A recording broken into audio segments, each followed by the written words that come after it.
Welcome to another exciting episode of the NIDS View, a weekly show of the National Institute for Deterrence Studies, where we are advancing peace, promoting stability, and helping you to think deterrence. Each week, we discuss and analyze a recent topic and provide insight into how it affects our national deterrence. We hope you enjoy this show. Welcome back to the NIDS View. Of course, I'm Adam Lowther along with Curtis McGiffin and Jim Petrosky, and we have another great show for you. Today we're going to talk about, well, there was an article in World Politics Review that sort of stirred the pot a little bit. Came out a few days ago. What We Don't Know About Nuclear Deterrence Could Hurt Us by Paul Poast. Again, it was at World Politics Review, so you can go check it out yourselves. And the article called into question deterrence writ large, and it made some valid points. I mean, I don't know about you guys, but I thought, he made some valid points that essentially deterrence works when nothing happens. And because that is the nature of deterrence, it's often hard to know whether, deterrence works. And so that was sort of the fundamental challenge. And he offered a few points in terms of what some alternatives might be. There was a great book that came out a few years ago, The Better Angels of Our Nature, that essentially said the whole reason that war is declining is not because, nuclear deterrence works, but because human nature is changing and we're becoming more pacific. And he offered a whole bunch of data to try to make that case. And so the idea here is just that there might be other things that explain why deterrence works as opposed to nuclear weapons. So with that, I wanted to turn it over to you first, Jim. Adam, I just wanted to let you know, I love proving a negative. And so, I listen to this podcast every week and I haven't died. So listening to this podcast caused me not to die because I proved that by not dying and listening to this podcast. So there you go. I've already shot my first salvo out. So does that mean this podcast brings life? Oh, it does. It just prevents death. Okay. So I proved it. Well, there's, in political science, when you're a student, there's a very famous analogy that you learn in your research methods class, and it's about, there's a lot of frogs the same time as the French grape crop is really good, so therefore more frogs must mean, better grapes. But in reality, it's, there's more rain, which means more frogs, which means a better grape crop. So correlation versus causation. So if we delve into his argument, and part of his argument was just, this was the recent Emmanuel Macron idea of, hey, let we the French offer Europe a nuclear deterrent, an extended deterrent that we'll make it a Euro nuke. I think we've talked about this before. But then he says, well, hold on here a second. There's a lot we don't know about whether deterrence actually works, particularly nuclear. So, Curtis, this was something that you got a little bit animated about, and I figured you'd have some words. So with that, let me see what you have to say. I always got words. I don't know about being animated, but I always got words. So it's just this article was an interesting one. It's just sort of this recycled idea that, I don't like nuclear weapons and nuclear deterrence puts nuclear weapons in a positive light. So therefore I got to talk down nuclear deterrence. And we see this often. We hear this often. We read this too often. And so nonetheless, here we are. We'll debate it again. And I think that's, part of the fun. We got to keep things fresh in that sense. I would say here that it is always difficult to prove a negative, right? That is, and Jim just tried it. He gave us a scientist's example of it. But it is a difficult metric to keep. The things that didn't happen, Right? How do I score that? Right? Think about commercial flight, Adam. Airplanes take off and land tens of thousands, hundreds of thousands a day or a week, depending upon how you want to do it. And flight is generally regarded as safer than driving your car. But, you get one airplane crash and all of a sudden everybody's upset. Well, maybe the ones who are engaged or involved or somehow a victim of that crash. But it really doesn't seem to keep people from going back into the airlines and traveling off to wherever vacation spot they want to go to. So the fact that there is a crash every now and then of a commercial airliner doesn't seem to deter or dissuade the average passenger from getting back on an airplane, and it doesn't really change the statistic. Well, nuclear deterrence is kind of the same thing. It goes on every day, and it just sort of happens in the background, if you will. We sort of assume it's always going to work, right? You get on that airplane, you assume it's going to take off just fine, and it's going to land just fine. And there is always a chance, just as there's always a chance that airplane might not land, is a chance that deterrence could fail. So then the question is why did that airplane not land? Why did deterrence fail? So you go back and investigate after the fact, and you figure out what happens, right? So we think, well, an airplane didn't land properly because maybe there was a maintenance issue, or maybe it was weather, or something like that, or the always blamed pilot error, right? But there's almost always, an investigation that finds the answer that we can all sort of hang our hats on and say, okay, that's why this airplane went down. Well, when we look at deterrence, it's you look back and go, well, where did we screw up in the messaging? Where did we screw up in the resourcing? Did we posture our forces incorrectly? And sort of think, how did we influence or shape the thinking of the adversary? Did we do too much or too little? And often that is also something that you cannot determine until after the damage is done. And when you think about the invasion of Ukraine by Putin in 2022, after the horrific messaging that went on from the West, and specifically, the administration, about what Putin should and shouldn't do, and then he wasn't deterred and he invaded Ukraine, we all want to say, well, deterrence failed. Well, at least Professor Poast might want to say that. The reality is it failed for that moment, but it hasn't failed beyond that level. And so these are some of the challenges: is understanding the butterfly effect that is deterrence. And I want to expand more on that in the podcast here, but I want to just sort of introduce this idea that deterrence is very much a part of the massive butterfly effect. Yeah, Curtis, I appreciate that start, and I'll probably add on to that. But I want to unpack a little bit of some stuff we said in some previous the NIDS View podcasts. And my first is, when you talk about deterrence and you talk about Cold War, and you say, well, in the past, mutually assured destruction, it was really worrisome. Well, I would say that if you go back and you look at the Cold War, how many nuclear wars did we have during the Cold War? I would add those all up to be a sum total of 0. And so I would say we were quite effective in having a nuclear deterrent.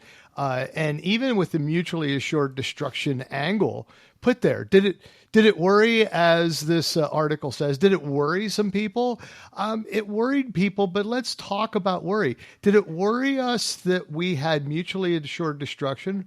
Or more so, did it worry us that we had to go to such extremes to use nuclear weapons in an aggressive way against Japan to stop them from doing what they were doing to the United States and to the world writ large, in order to stop the advancement of Japan in the Pacific region? We had to go to an extreme in order to do that. That worries me, that we had to do that.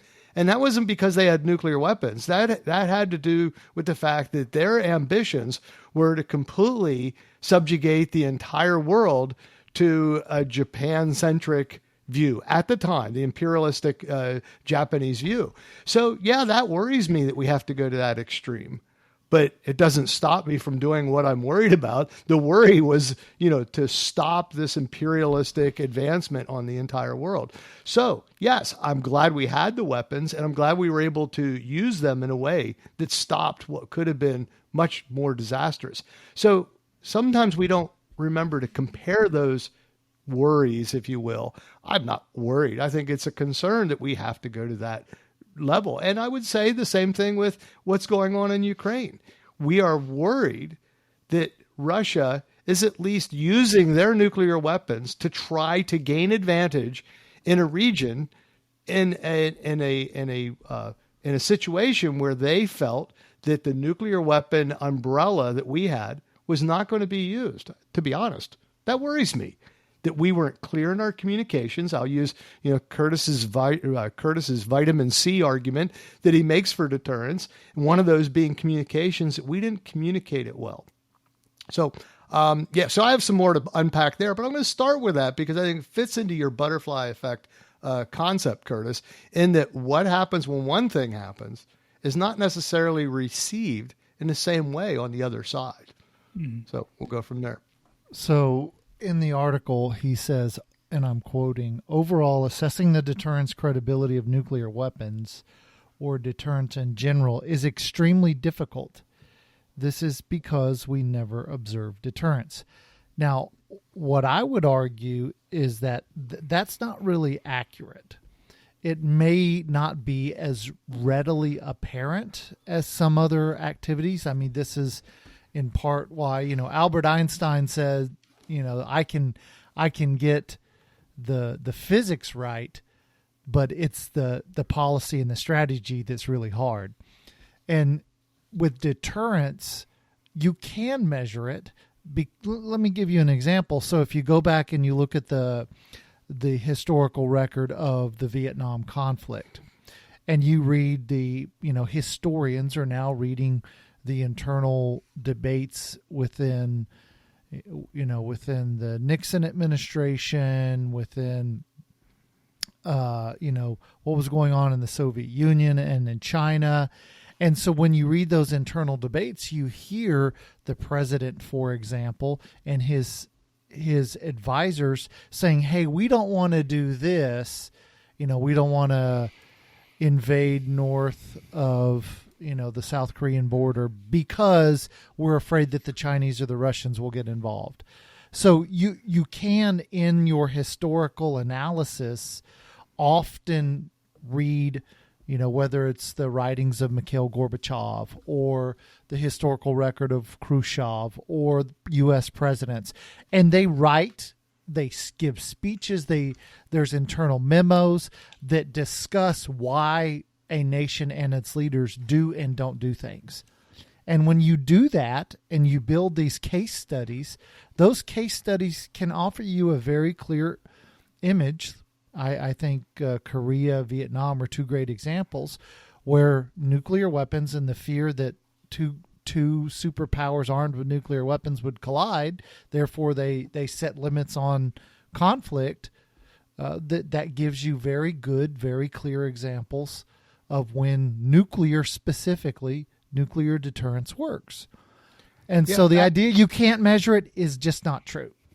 Yeah, Adam, I'll invoke the great Albert Einstein also in saying that, when you say something cannot happen, whether it's settled science or whatever that he was discussing at that time, he says, all you need to prove it differently is one example of it being wrong, and it's no longer the fact. So if we're going to use that as the example, I have yet to see the one place where nuclear deterrence has not stopped nuclear deterrent or other nuclear weapons being used, because it hasn't been used since since World War II, or if you want to say they've been used once, sure, we've used them once that way. I know we use them every day. That's the other argument. But, so again, you mean employed? Yeah, employed. Yeah, thank you, Curtis. Yeah, employed. But I will say that I can give you oodles of examples where diplomacy has failed and we've had conflict. So maybe we should get rid of diplomacy.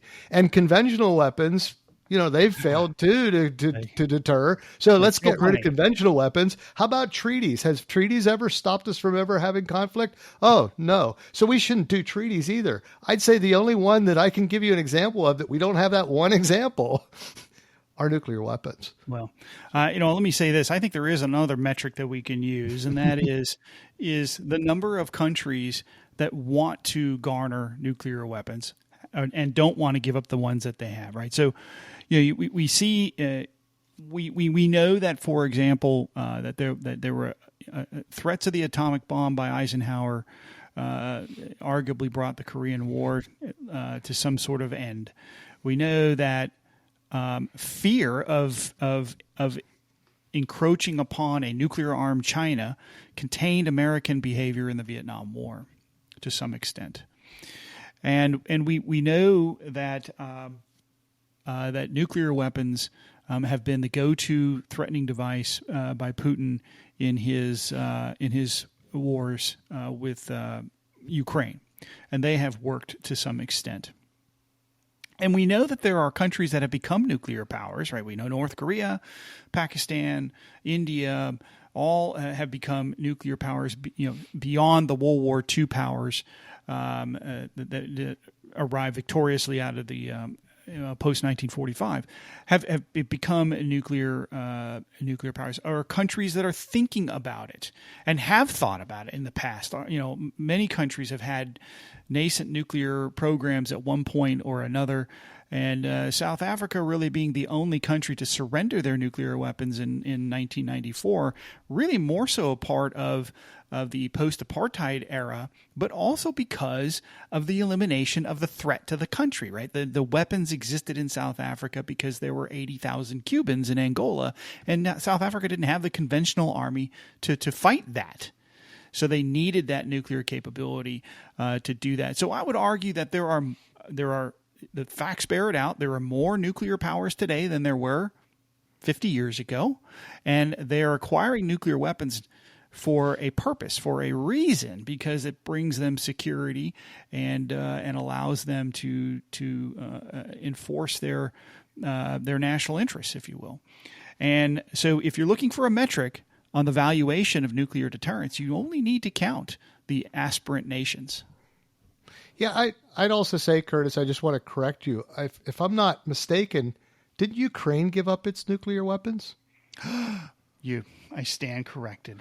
Oh, sorry. And so did Libya, its nascent program at Libya, and that didn't work out so well for poor Gaddafi either, did it? Well, I mean, Ukraine didn't actually give up their weapons. They returned Russian weapons that were unusable by the Ukrainians. They didn't have the codes. They could have never used them. So let me add to that, Adam, same. because your point here is interesting. Dr. Poast here argues about the Budapest Memorandum here in his article, and he clearly hasn't read his colleague Professor Mearsheimer's article on 1993 article on why Ukraine should keep its nuclear weapons, where he lays out specifically the possibility that Russia may change its mind and decide to invade.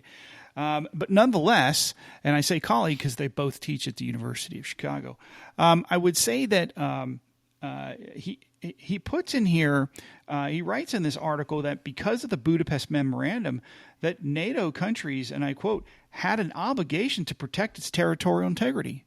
Nowhere in the Budapest Memorandum does it imply or declare that the United States or any other country has an obligation to protect its territorial integrity in the sense of defense.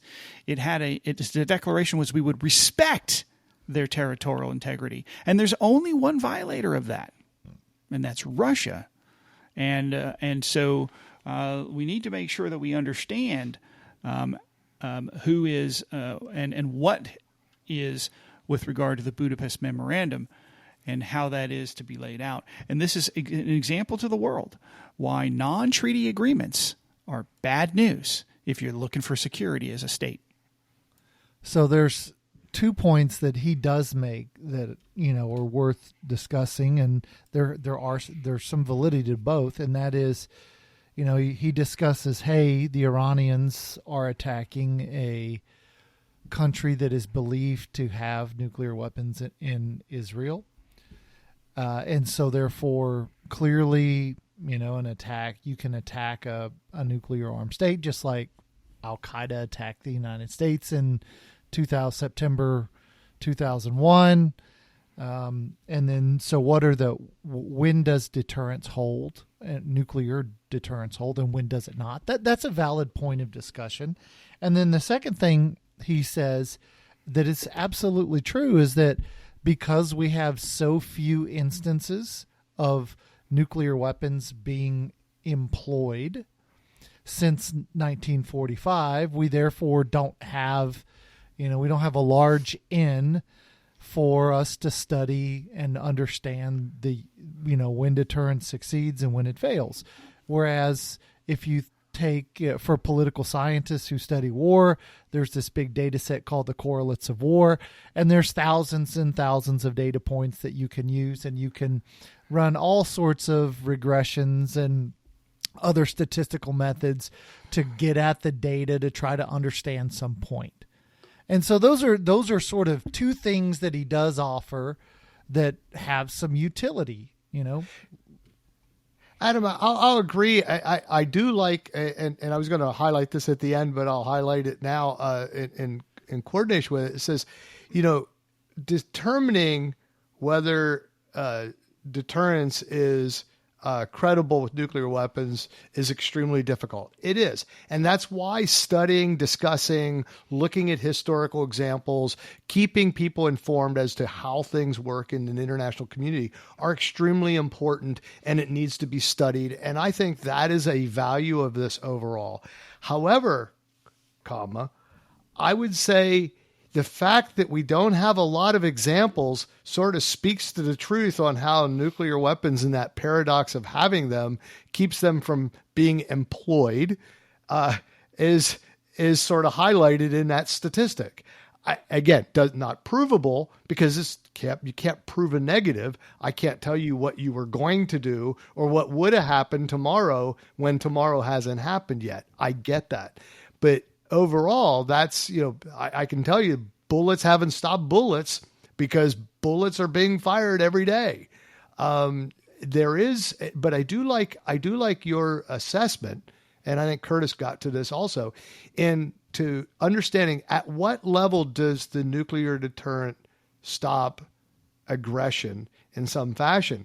Now, I think we're seeing with what Putin's doing, which is sort of interesting, is he's using this threat of nuclear weapons rather daily to stop bullets, not nuclear weapons, from being used and stop activities. And this is an interesting part of the study, which I think there is a lot of historic example of that threat of nuclear weapon employment that helps to give some credibility to our nuclear force. Well, let me add to this as well, to Jim's point. With regard to the Iranian attack on Israel, this is actually a great example and maybe contradicts a little bit of Professor Post's article here where he says, we know leaders, quote, we know leaders have considered using nuclear weapons as an option during crises. My guess is that, when there are thresholds, right? So there are always thresholds that are in there. Israel is not I want to inform our audience, Israel is not a declared nuclear power. It is neither confirmed nor denied, and the U.S. government has neither confirmed nor denied. It is an issue of ambiguity that everyone seems to embrace. So you could argue that the Iranians didn't know they were attacking a nuclear power. Now, I understand that our listeners may be thinking, Curtis, what are you saying? Are you crazy? But the point here is that officially, they are not a declared nuclear power.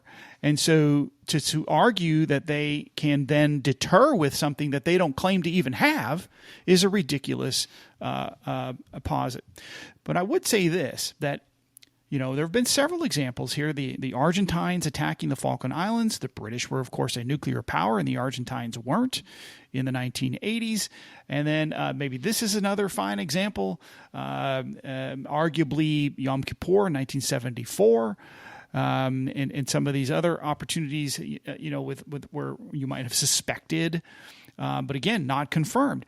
So why would the Argentines attack a nuclear power? Because they probably didn't believe that there was any resolve on the part of the Brits to actually employ nukes. And the reality was the Brits didn't need to, right? This was a sort of a small effort. When we look at whether or not Iranians are using, thinking about Israeli potential for nukes, they probably don't deem them to be credible. I mean, if they could even assume that they have them. So you cannot deter with something you don't declare to have. It's certainly not very well. And even then, you're going to set thresholds. And if you're deliberately ambiguous in your thresholds about when you might use nuclear weapons, then your deterrence levels go up, right? And so then you say, well, you didn't stop this conflict. Well, that's because I wasn't trying to, my threshold was too high. And if you set your threshold too high, you're going to get a lot of war below that threshold. And so what Putin is trying to do is lower that threshold by threatening the employment threshold to bring it down, right? By the threat of using smaller weapons. Now, I want to point out to the audience, as of May 15th, he has not employed a nuclear weapon after 2+ years and a lot of threats. So clearly, whatever the West is doing to support Ukraine has not crossed that threshold. Now, we don't know where that is. And that's the issue of deterrence. That's why deterrence isn't easy and why you have to be learned, and you can't just dismiss it as not working when conflict still rages, because you have to assume where the threshold is and assume that above the threshold deterrence is working. Yeah, I'd also say nuclear weapons is when you use the term nuclear weapons, they're not the Swiss Army knife of warfare. They don't do everything, and they're appropriately employed in the appropriate time. For example, you say a terrorist group. If there's a terrorist group that attacks the United States, and there's 12 people there, a nuclear weapon is probably not the tool to use to deter them. It would. My neighbor oversprays his garden and kills my flowers. A nuclear weapon would stop him from doing that. But there may be other effects and other problems I'd have in my neighborhood. That's a pretty low threshold, Jim. That threshold's too low. But that's my point. It's not a stop for all conflict. It has a specific purpose that is part of the deterrence equation that we have got to get beyond when we talk about nuclear weapons.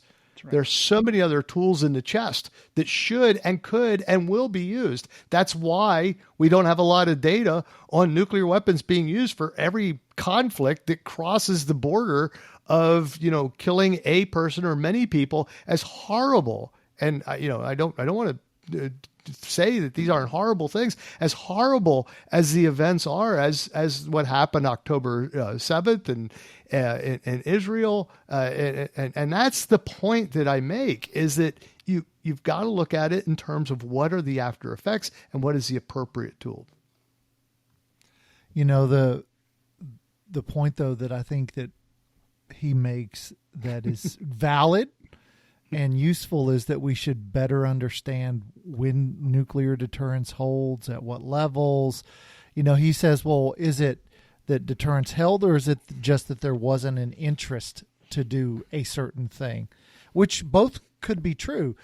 But the challenge for us to make deterrence work more effectively is to understand those things better so that we can message, so that we can posture forces, so that we can make desired threats. We can do whatever we need to do to make sure that deterrence, as we desire it to work, actually works, and that it doesn't fail. Well, this is sort of the challenge here is that there's this constant argument that, well, did we deter them or did they just decide not to? And the reality is it's yes, our deterrence made them decide not to. They're not separate. They are not mutually exclusive. They are inclusive. And the things that you do, the behavior, the posture, the resourcing, the possession of weapons impact, right, the decision to do or not do something. And it's a simple, cost benefit analysis. And if you want deterrence to work, you have to credibly threaten at a point that is intolerable so that the answer is always yet, not today. And that's always the goal, to create that. It doesn't just happen. You have to convince them that it is not worth doing that. The juice isn't worth the squeeze, so to speak. And that is the essence of deterrence. And so to think that they are exclusive is a wrong way to look at the world. And that's the butterfly effect, Jim.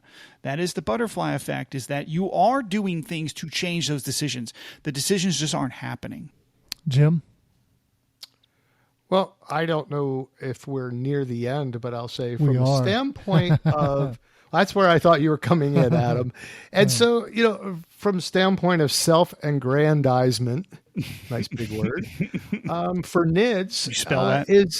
It starts with an A, I believe, and a couple G's in there somewhere. But so but this is why NIDS exists, to study, to evaluate, to understand how deterrence keeps us at peace, and the value that it provides for nations on both sides. I mean, let's face it, if we don't go to war with somebody, it's in their benefit as well as ours. So I think the humanity is better off when we look at deterrence and understand it better.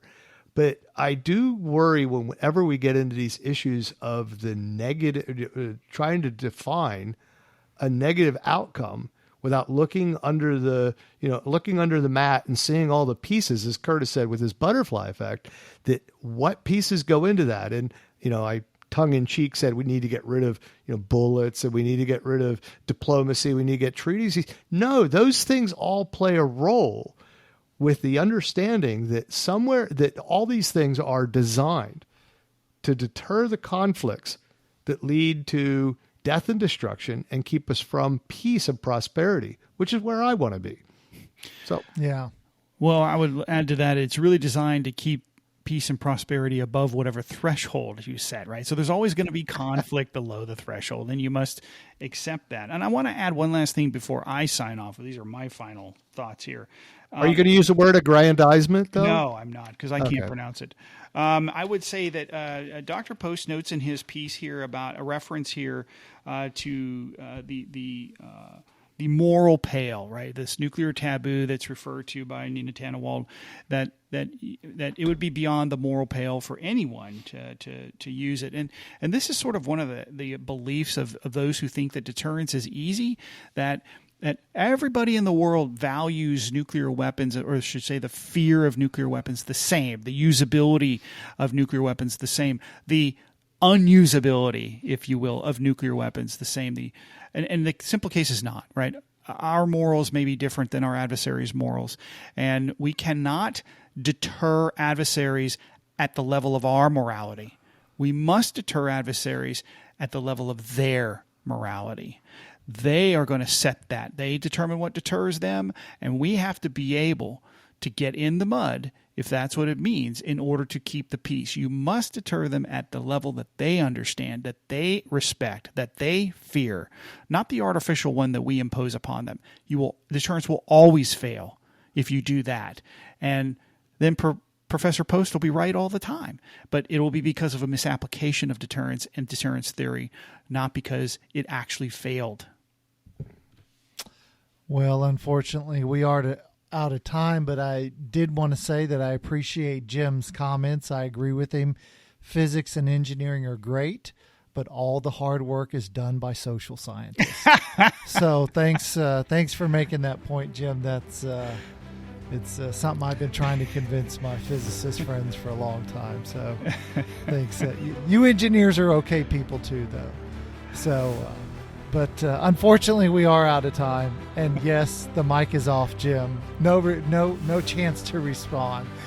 But thanks to you, the listeners, of course, for joining us on this episode of the NIDS View. And I want to remind you, check out our articles at Global Security Review. You can check out all of our podcasts at thinkdeterrence.com. You can also check us out on Twitter and Getter and wherever else we might be. You can interact with us.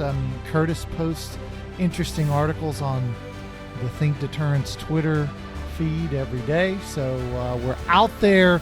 Interact. Send us an email. We look forward to hearing from you. And of course, thanks for listening. And, finally, as we always say, we want you to remember to think deterrence.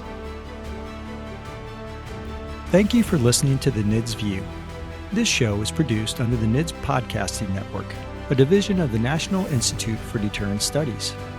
NIDS is a 501c3 organization dependent upon donations to provide this podcast and bring about awareness of the peacekeeping value of U.S. strength and our national deterrence. You can catch all of our podcasts or provide feedback at thinkdeterrence.com. I would like to thank our producer, Kimberly Charrington, our sponsors, and all the fantastic members of the National Institute for Deterrence Studies for making this podcast possible. Stay tuned next week for another exciting and informative The NIDS View.